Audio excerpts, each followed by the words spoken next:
épisode de votre Shanti. Je suis Émilie Chevrefils, votre inspiratrice yoga, et je suis prête à vous faire découvrir aujourd'hui, pour faire changement, un gars. Patrick Desrochers, fondateur de Samsara Hatha Yoga, avec qui j'ai envie de m'entretenir justement sur le yoga et ce côté-là du yoga qu'on trouve un peu plus féminin ici en Occident.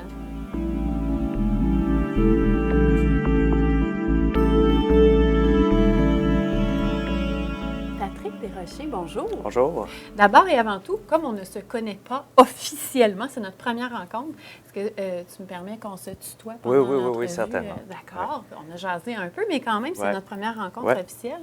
Et ça me fait plaisir de t'accueillir dans le studio et dans cet univers d'Avochanti qui, depuis le tout début, spontanément comme ça, était plus féminin. Mais d'avoir un peu de testostérone aujourd'hui pour en parler, ça me fait bien plaisir.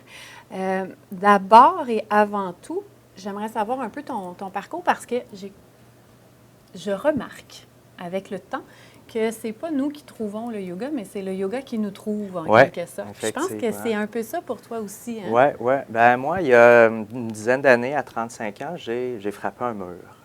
Je travaillais au primaire, j'étais enseignant au primaire. Ah ouais? Oui. Puis, mal de dos, problème d'estomac, donc le stress, 6 mois d'arrêt de travail tout d'un coup. Et puis là, on m'a dit qu'à suite à plusieurs tests, que j'avais le dos d'un homme de 80 ans. Fait que là, oui, à 35 ans, il me reste encore plus que la moitié de ma vie à vivre. Dans quel état? Dans quel état? Puis tout ce qu'on te donne ici, c'est des anti-inflammatoires. Okay. Puis, bonne chance. Et puis là, j'ai commencé à aller voir des chiro, physio, massothérapeutes, tu sais, des gens qui m'ont beaucoup aidé, mais temporairement. Fait que là, moi, j'ai dit, il faut que je trouve une solution à long terme. Et c'est mon copain qui m'a offert en cadeau une fin de semaine de méditation. Et puis, ça a tout changé. Ça a commencé comme ça parce que j'ai commencé à voir la lumière au bout du tunnel. Les douleurs ont commencé à diminuer. Puis, bon an, mal an, là, on m'a conseillé de faire du Hatha Yoga. Puis là, je me disais, du Hatha Yoga. J'avais essayé un peu de yoga ici dans un gym. Puis je me disais, je suis tellement pas souple. Mais je suis allé dans une classe où on m'a vraiment montré les fondements, la base. Puis, écoute, plutôt que d'avoir un dos d'un homme de 80 ans, je me suis retrouvé avec le dos d'un homme de 20 ans. Ça a rajeuni avec les années. Oui, parce que même à 20 ans, je pense que je n'étais pas en forme comme ça. Puis c'est pas en 10 ans, c'est en l'espace de quelques années que j'ai vu la transformation. Donc toi, physiquement, ça a changé ta vie, c'est clair? Complètement. Donc, les maux de dos sont disparus, maux d'estomac aussi. Donc, c'est pour ça que je te dis que je suis plus... Même à 20 ans, je pense que je n'étais pas en forme comme ça. OK. Tu en ressens les bénéfices aujourd'hui, dans le sens que là, justement, ta colonne est encore plus forte, plus en santé. Puis je te dirais qu'à tous les jours, je suis reconnaissant de ça, d'avoir fait ce cheminement-là. Puis quels autres avantages physiques que tu as? Parce qu'il y a le dos, là, tu le fais pour le dos, pour l'estomac un peu plus, mais j'imagine que ça a comme couvert d'autres aspects. Oui, bien quand tu rentres dans le Hatha Yoga, en fait, moi, j'y allais physiquement surtout. Je viens de l'Occident, donc je suis un gars, je voulais que ce soit physique. Mais c'est comme une porte d'entrée au niveau de la spiritualité aussi. Donc, ce qu'on ne sait pas, c'est qu'on soigne notre esprit en même temps. Donc, ça aussi, je vivais tellement dans le... Tu sais, c'est bien cliché de dire vivre le moment présent, mais ça se fait tout seul. Tu sais, au lieu de t'inquiéter trop pour le futur ou de rester dans tes histoires du passé, tout à coup, tu te dis « Wow, aujourd'hui, je suis tellement ancré sur ce qui se passe aujourd'hui, puis ça se fait naturellement. Tu sais, juste en faisant ta pratique. Tu penses à ce qui est là présentement, puis pas à ce qui viendra. Exactement. C'est vrai, je fais souvent la blague, il est où ce moment présent-là? On le cherche, on y pense. Il est toujours là. C'est ça, là. C'est ça. Ce petit moment. Donc oui, de soigner l'esprit en même temps, c'était pas ça que je voulais nécessairement faire au début. C'était le dos, c'était mon dos, puis mon estomac. Ça se place tout seul. Ça se place tout seul. Puis tu as dit quelque chose de super intéressant que j'entends plus particulièrement venant des hommes que des femmes. Ouais, non, mais je peux pas faire du yoga, je suis pas souple. Ah oui, et puis ça, je l'ai dit longtemps, je suis raide comme une barre. Voyons, moi, je pensais qu'il y avait les gens souples, puis les gens qui n'étaient pas souples. Moi, j'étais vraiment, je vais mourir raide de même, tu sais. Je mettais mes mains aux genoux, tu sais, puis je disais, je suis pas capable de toucher mes orteils, puis j'y arriverai pas. Ça n'arrivera jamais. Puis, je vous invite à aller voir mes photos, puis vous allez voir, en moins de 4 ans, je mets les mains à plat au sol, puis donc oui, ça se développe, ça se développe. C'est le fun dans ce temps-là parce que c'est un meilleur exemple que tu peux donner. Si moi, je suis capable de le faire, tout le monde est capable de le faire. C'est ce que je dis à mes participants, les gens qui viennent me voir. Si j'ai réussi, puis je n'ai pas réussi à 20 ans, j'ai réussi à début quarantaine, donc il n'y a pas d'âge. Puis je te dirais même, l'endroit où j'ai étudié, il y avait un participant qui avait 70 ans qui faisait une formation complète de 5 mois. Donc, il n'y a vraiment pas d'âge pour s'y mettre. Puis avoir les bénéfices qui viennent avec. Oui, c'est ça, il n'est jamais trop tard. Il n'est jamais trop tard. Ah, mais je suis curieuse de t'entendre sur ce volet-là, l'espèce de féminisation du yoga en Occident. T'en penses quoi? Oui, bien, c'est très intéressant parce que moi, je suis allée étudier en Inde. Oui, ta formation. En fait, je suis allée plusieurs fois en Inde. J'ai fait une première formation personnellement pour apprendre mes pratiques de yoga.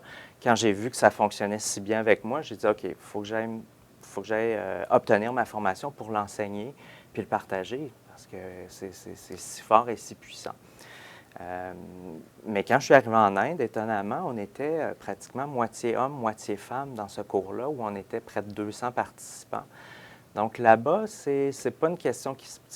En Inde, c'est le berceau du yoga puis tout ça. Le yoga, c'est une pratique spirituelle d'abord et avant tout en Inde. Ensuite, c'est physique. En Occident, bien, ce qui s'est passé, c'est que le yoga est arrivé surtout dans les années 50-70. Il y a plusieurs hypothèses. Il y en a qui disent que c'est parce que les femmes étaient à la maison, avaient plus de temps, donc se sont mis au yoga plus rapidement, avec des classes ou même à la maison. Puis on sait, il y a des vidéos, il y a des livres, c'est facile. Une autre hypothèse, les femmes sont plus orientées vers leur intérieur, plus sensibles à leurs sentiments.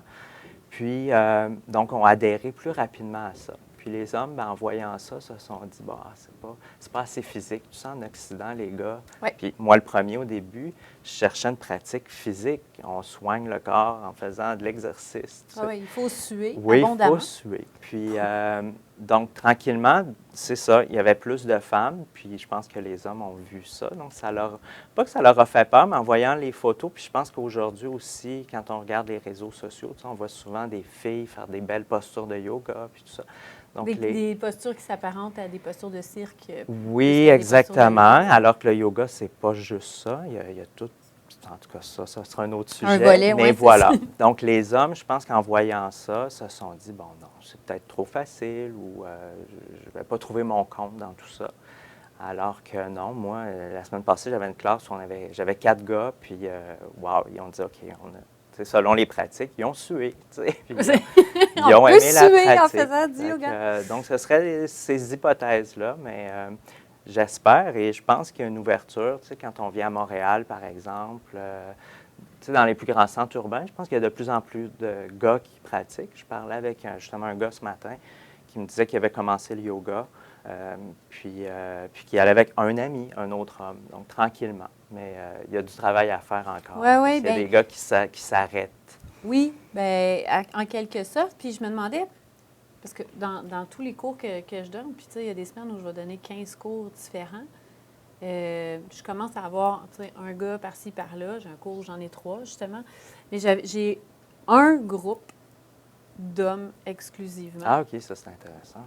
Mais c'est eux qui m'ont demandé, ils sont 10-12, c'est eux qui m'ont demandé de fermer ce groupe-là pour hommes seulement. Puis je trouvais ça drôle parce que c'est pas les femmes qui ne veulent pas que les hommes s'intègrent au groupe, au contraire. Au contraire. Mais c'est les hommes c'est comme justement encore la petite bulle fragile de je suis prête à aller explorer, mais je suis pas sûre que c'est ça. Puis après, je sais pas, mais d'après toi, est-ce que c'est plus attirant pour un gars le fait que toi tu sois un gars, tu sais, d'aller vers un prof? Possiblement. Moi, j'ai beaucoup d'appels d'hommes, puis je pense qu'avec mon histoire aussi, ils font que, ils ont des problèmes de santé, puis ils se disent, ça a fonctionné avec Patrick. puis ils vont plus s'ouvrir. Ouais. Donc, c'est sûr que tout ce côté-là de mon expérience, j'attire des gars, mes photos aussi, évidemment. Puis, j'ai commencé à faire une offre aussi avec des sujets, bien, je dis des sujets, peut-être des pratiques qui vont faire, ou des titres de pratiques qui vont faire que les hommes vont se sentir que c'est moins, tu sais, yoga à la lune, des fois, ou yoga, tu sais, coucher de soleil, ça fait plus romantique, puis tout ça. Alors que si tu écris yoga pour la santé du dos, ça devient plus pratico-pratique. Puis là, les gars, ils vont m'appeler, tu sais. Puis là, ils vont dire, OK, moi, j'ai des problèmes de dos. Pour la forme physique, pour le dos, j'ai remarqué que tu ciblais. Oui. Puis en Inde, notre gourou nous a dit, utilisez les titres pour attirer les gens. Puis après, tout va se faire tout seul. Ils vont commencer, puis ils ne se rendront même pas compte qu'ils font du yoga puis qu'ils font de la méditation. Mais oui, tu sais, d'aller chercher des titres accrocheurs, justement, pour... Plutôt que des titres en sanskrit qui sont très beaux, là, je trouve ça très poétique. Qui sont très beaux, très poétiques, romantiques. Les filles vont accrocher ça, puis j'en ai de ça aussi. Mais les gars, ils ont besoin de quelque chose, tu sais, yoga fit ou dans la fitness, façon de le dire. Ou, tu sais, dans la façon de le dire. Est-ce que tu penses que ton approche va être différente aussi avec eux dans ta façon de t'exprimer? Ou... Non. Je pense que je vais garder la même façon d'enseigner. Mais je pense que oui, dans les titres ou la façon d'approche, le marketing. Charmer.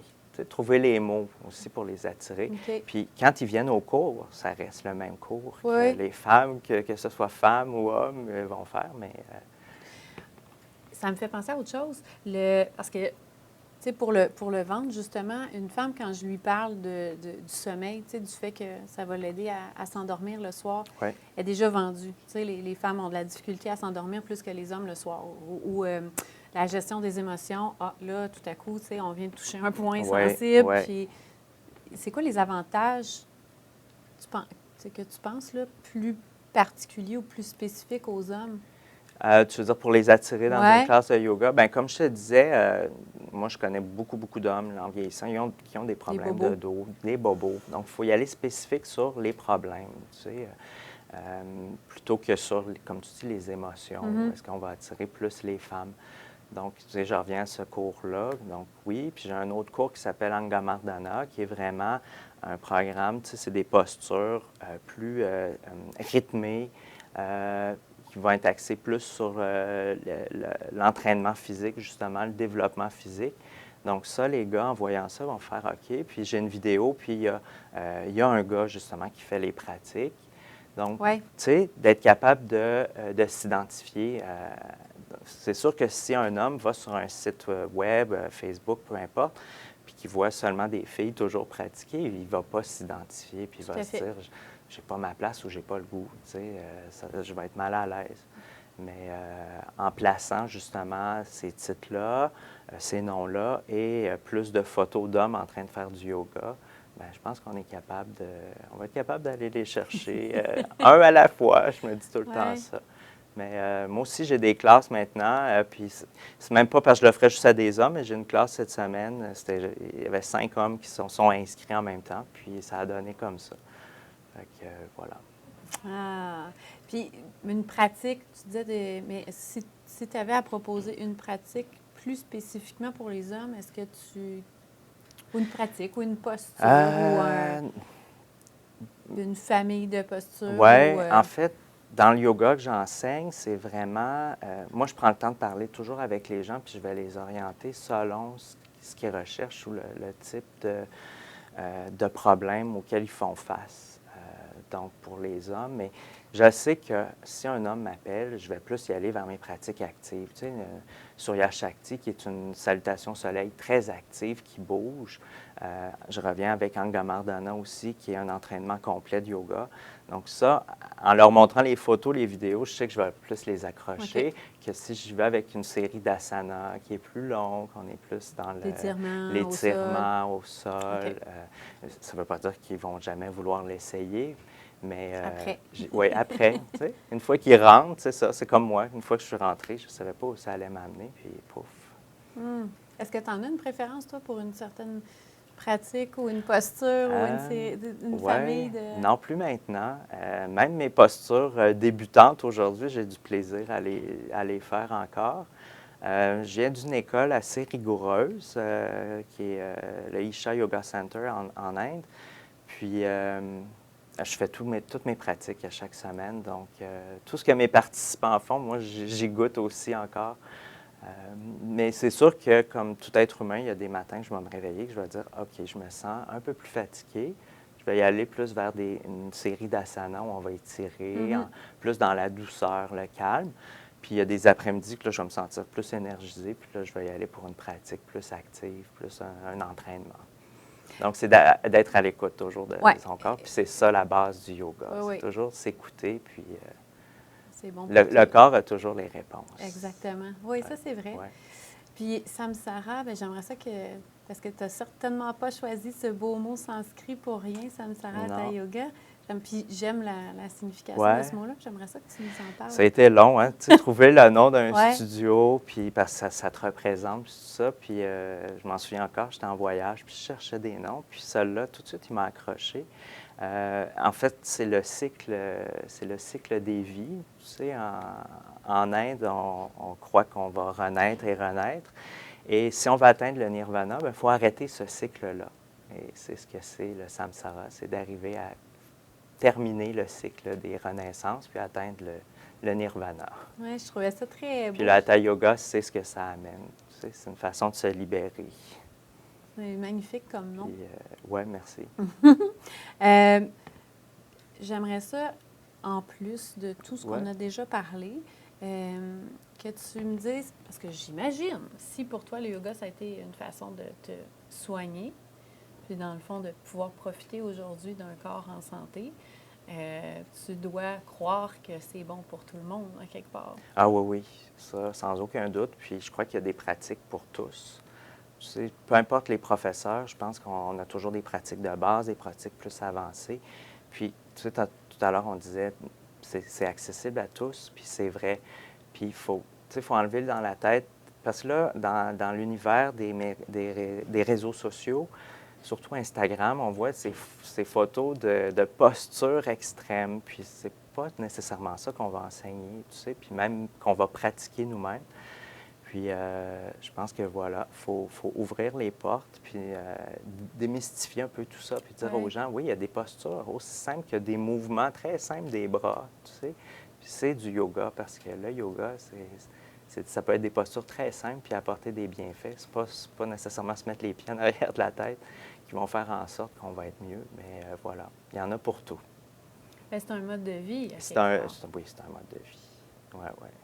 Ça va au-delà. Parce que oui, quand tu commences à faire tes pratiques, tu sais, tu commences à te sentir mieux. Puis évidemment, ça va faire un peu boule de neige parce que tu vas te mettre à peut-être plus t'intéresser à l'alimentation, puis être plus sensible à, tu sais, qu'est-ce qui te fait du bien quand tu manges.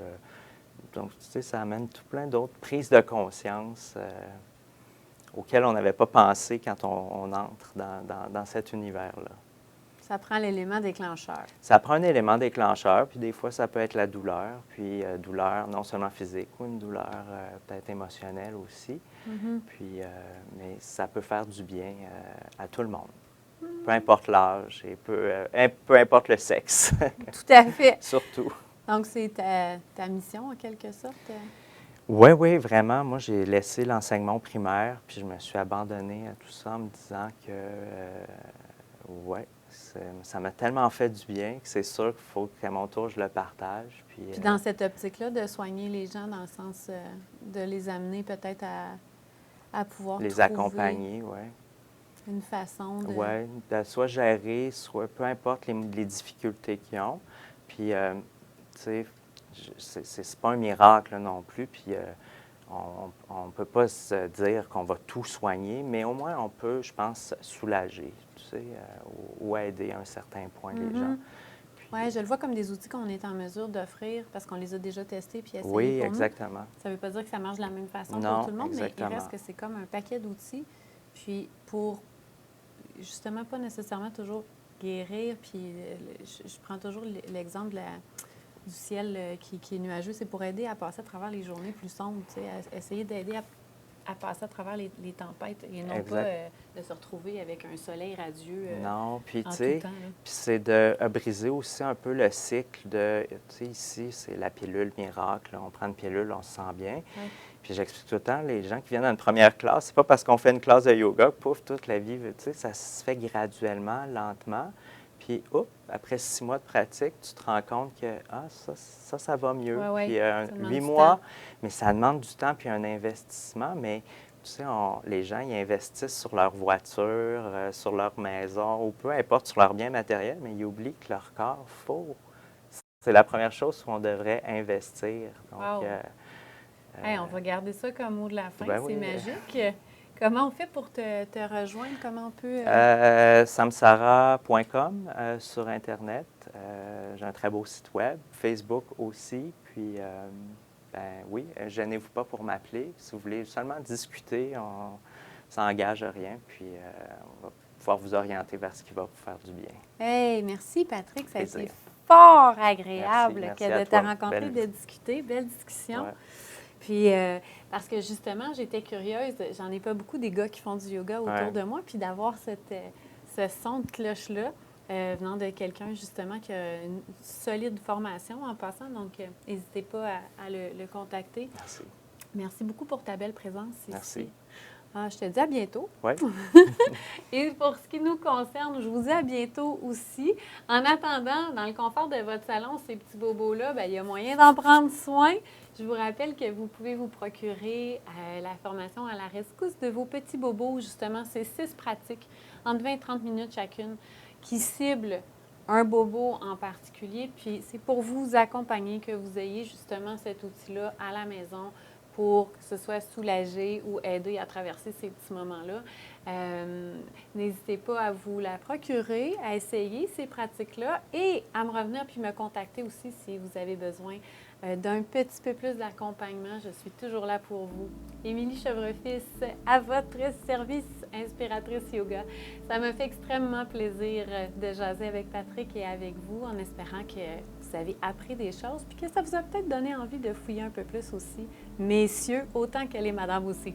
Namasté, une excellente, excellente, excellente journée à vous.